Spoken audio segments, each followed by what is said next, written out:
মনোনয়ন যাচাই বাছাই শেষে এখন আলোচনায় প্রার্থীদের হলফনামা।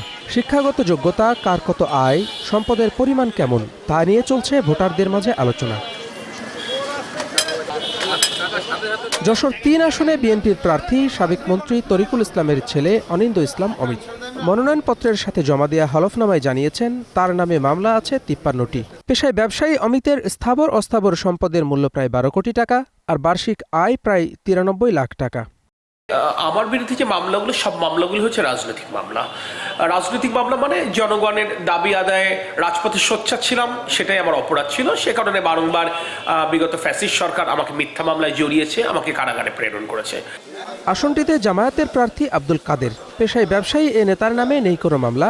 বার্ষিক ১৪,৫৩,০০০ টাকা আয় করা আব্দুল কাদেরের সম্পদের পরিমাণ ২১ কোটি টাকার বেশি।